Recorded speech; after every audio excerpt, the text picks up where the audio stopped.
What is up, everyone? Guys, listen up. In today's video, we're going to take a look at what, in my opinion, is the top 3 best Warbonds to get first. Where these Warbonds are going to offer you some absolutely amazing weapons, both for the bug side and the bot side as well. We're going to talk about all of it, right? Like, we're going to break down the weapons, the grenades, all the good stuff. And speaking of good stuff, take a look at this. Pip, save us. We need the best games at lowest prices.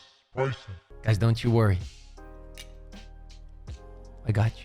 All you got to do is go to Instant Gaming. You will find the affiliated link in the description. You can pick up trending games on huge discounts. If you're looking for Space Marines 2, you got a 26% discount. Right now, Call of Duty Black Ops 6 is on a 22% discount. If you're looking for Dark Tide, 68% discount, which is kind of crazy. Helldivers 1, Helldivers 2, 4.7 out of 5 stars is kind of nuts. I'm not going to lie. And once again, you can grab some of the best games on the market. The first Warbond that I want to talk about is going to be Cutting Edge. This thing is on a different level. It offers not only amazing weapons, but some other stuff that I will break down here and explain why you want to go for this one specifically, in my opinion, first. So let's get right into it. First of all, it does give you the weapon Last 16 Sickle. Essentially, you have infinite ammo as long as you understand how to use the weapon. The damage is pretty decent, right? And the fire rate is actually really good, sitting at 750. You don't have to worry about the ammo economy as mentioned.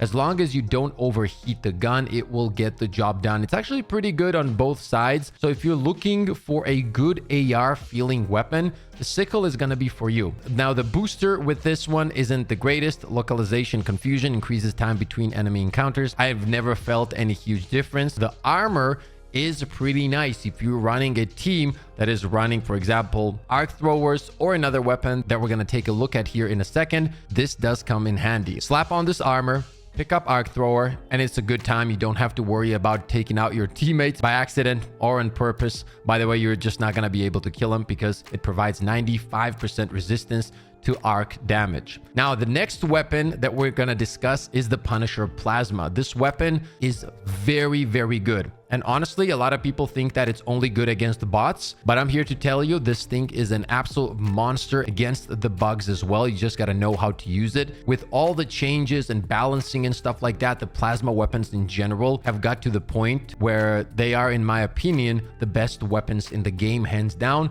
And Plasma Punisher is no different. Like, this one gets the job done. Once again, if you're fighting the bots, it's actually going to feel even better. It is medium armor penetrating and explosive at the same time. And that explosive is what makes it really fun to use. When it comes to the armor, it has the same perk on this one as well. Now, the next thing I want to talk about is the stun grenade. This thing is on a different level. It changes the game completely. And it doesn't really matter if you're fighting the bots or the bugs. Having the ability to stun tons of enemies, because the radius of it is very, very nice, is something that no other Warbond can offer. Literally none of them. This grenade, in my opinion, is the most powerful grenade in the game. And it not only increases your survivability by a lot, because you can literally just stun lock a lot of stuff on the battlefield, but it gives you the ability to switch up your loadouts tremendously and pick up weapons that are solely focused on damage and clears, because when it comes to, for example, charges running at you, you just throw one of these beauties at them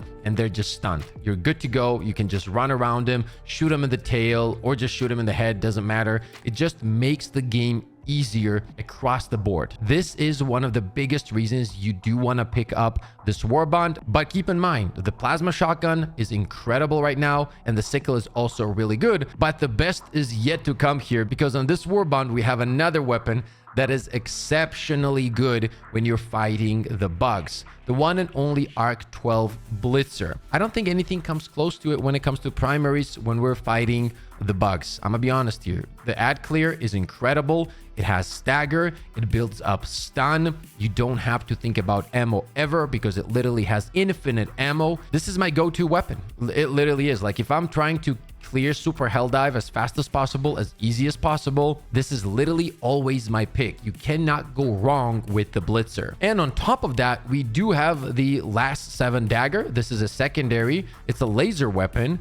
And with all the buffs that lasers got, it feels really nice, man. It really does. And it's good on the bot side as well. And it's great on the bug side as well. I do think that it might be a little bit better on the bot side, honestly, but we also have some other options in the game currently as secondaries that do really well. We will talk about some of them in the upcoming Warbonds that I'm going to discuss. But overall, you cannot go wrong with this Warbond, right? Like, you have an amazing, phenomenal option for the bugs. Then you have the shotgun, which is incredible against the bots, and it can be used very effectively against the bugs as well. The stun grenade, once again, the sickle, all the good stuff, man. Like, this is the #1 Warbond in my opinion. The next Warbond I want to talk about is the democratic detonation. Let's start off with the thermite, guys. This grenade, by the way, used to be horrific. Like, it was bad. You couldn't do anything with it. But now, after the buffs, it destroys everything. We're talking annihilating chargers, right? As long as you stick it to their head, it destroys them. Annihilating titans even. This thing does a lot of damage and is one of the most fun things to use in the game. Like, if you're trying to deal insanely high burst damage, this is the grenade for you. Just stick it to the enemy and you forget about him. It's very good on both sides. You can use it against the bots, you can use it against the bugs, and that's why it's so nice to have this in your inventory. Obviously, not everybody has to run it, but as long as 1 or even 2 players are running it, the bigger targets become a joke. Then we have the adjudicator. I don't think the adjudicator is one of the best weapons in the game, but it is a pretty solid choice, right? It is an assault rifle. The damage on it is 90, capacity is 30, recoil is sitting at 38, and fire rating 550. Controlling it is not a problem at all. The damage is pretty decent. I just do wish that the capacity would be increased. Hopefully that will be done in the future. When it comes to the armor is pretty decent here because it does have engineering kit. Further reduces recoil when crouching or prone by 30% and increases initial inventory and holding capacity of throwables by 2, which means that you can carry more of the thermite grenades, which once again can never be a bad thing at the moment after all the buffs. Then we have another armor piece here, but this one is going to be on the light side with the same perk, engineering kit. I do hope that in the future they rework the armor and give us maybe 2 perks, or let us just pick whichever we want, because having just one on so many different ones, it kind of feels off, right? Then we have the booster. Expert extraction pilot lowers the time it takes for extraction shuttle to reach the extraction beacon. Nobody ever uses this, so you're pretty much not going to be utilizing this at all. The eruptor. The damage sitting at 455, capacity at 5, recoil at 75, and fire rate at 25. Now, I will say that the eruptor used to be even better before the changes. They nerfed it, then they buffed it, and pretty much right now it is in its like 3rd or 4th or I don't know, like 17th phase of changes. Right now it is pretty solid, but is it the greatest weapon? No, because the next one is. These 2 weapons that are on the final page is what makes this Warbond extremely powerful in combination with the thermite, right? Like, these 3 things are game changers. What I like to do and how I like to rate this Warbonds is that I like to look at the Warbonds as how do they affect my playstyle and build crafting? How many options do they give me to change up my loadouts? And this Warbond is one of the best when it comes to that, right? We have the crossbow, guys. This one feels currently, in my opinion, better than the eruptor. It is very, very strong. The explosion radius is great. It is medium armor penetrating, explosive, and one-handed as well.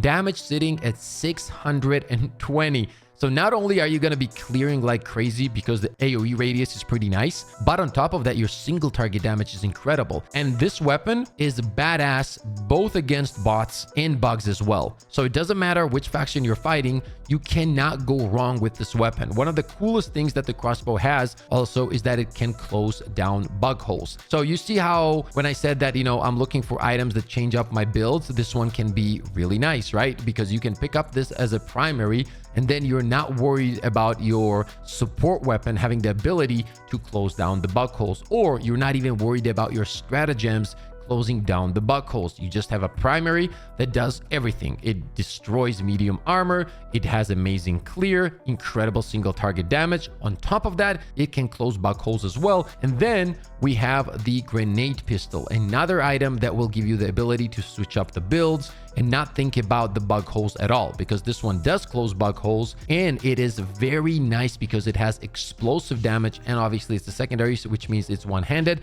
The damage is sitting at 650. Now, the grenade pistol is another item that gives you the ability to change up your builds completely, because if you do pick this up, you're not worried about the bug holes when it comes to the primary or the stratagems and support weapons as well. So it kind of serves the same purpose as the crossbow in many ways when it comes to build crafting, but it's a secondary, which once again gives you many other options to create very interesting setups and loadouts. On top of all of this, we have heavy armor with fortified. Further reduces recoil when crouching or prone, provides 50% resistance to explosive damage. This is one of my favorite armors when I go against automatons. The third Warbond that I want to talk about is going to be the Freedom's Flame. This thing is extremely dominant when it comes to the bugs, right? For example, the first one we have here is Cookout. Cookout is no joke. Even though it's not one of my favorite weapons, it's actually very good against the bugs. It burns them down. It has incendiary rounds, only light armor penetrating,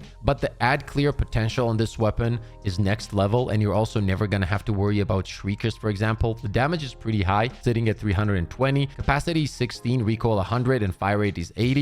But one thing I will say is that you are not going to struggle with the ammo economy on this weapon. It's really nice. And as mentioned, you can clear hordes of enemies very effectively as soon as you understand how to use this weapon, because there is some skill gap there after, you know, you shoot and reload after every shot, which makes it much more effective. We also have the long-awaited armor that counters burning, provides 75% damage resistance to fire, allowing the bearer to rest assured in their inflammability. So if you're running with a team of like flamethrowers and, you know, all the flame weapons or grenades or whatever it is, you are not going to have to worry about dying, and it's going to make your life much easier if you are running those weapons and loadouts in general. Next weapon is the Torture. Not only does it take out hordes of enemies, once again, if you know how to use it right, because a lot of people directly hit the target and they do not burn the ground, and that's a mistake. You need to burn the ground and move. Burn the ground and move, and you're gonna see the enemies just kind of walking into it, going down very easily. That's gonna make it much more effective. Fire is extremely strong against the bugs, and keep in mind, with all the changes, fire goes through heavy armor targets. So with this weapon, you can take out chargers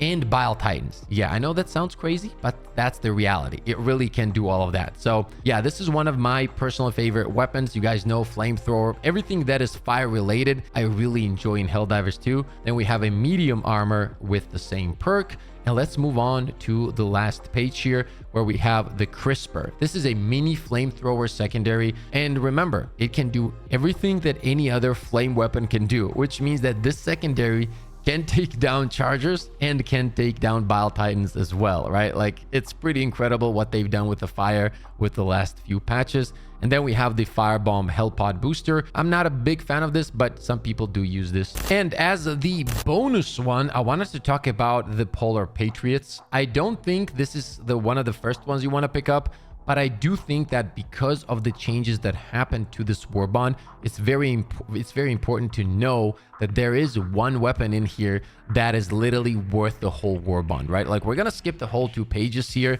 and we're directly gonna go to the one and only Purifier. Guys, this weapon, when introduced, was horrific. It was ass. But now, after the changes, this, in my opinion, is the best weapon in the game. This weapon is great on both sides. When it comes to the bots, though, nothing comes close. The Purifier against the bots is next level. It literally makes the game easier. Like, you're not going to struggle with the bots. You can take down gunships, towers, a lot of Devastators together. Not a problem. Not a problem at all. You just shoot one of them, the explosion happens, you're damaging all the Devastators around it. Medium armor, not a problem. And I'm talking about like the shielded Devastators as well, not like the normal ones. The shielded, you just hit the shield, you're good to go.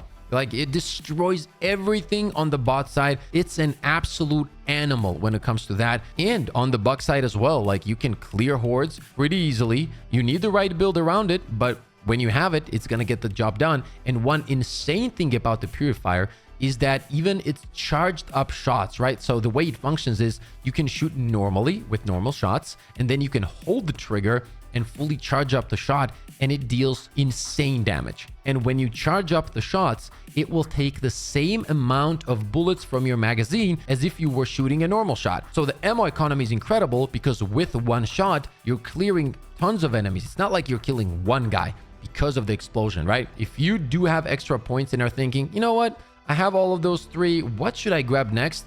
I truly think that this weapon alone is worth it. Make sure to let me know what you guys think about all of this in the comment section below. I would love to hear your thoughts. Thank you for all the love and support. As always, stay positive, stay disciplined, and I'll see you all on the next one. Let's go! Let's go, baby! Let's go! I mean, we literally have the best community of all time. Oh! Oh, he got no scoped.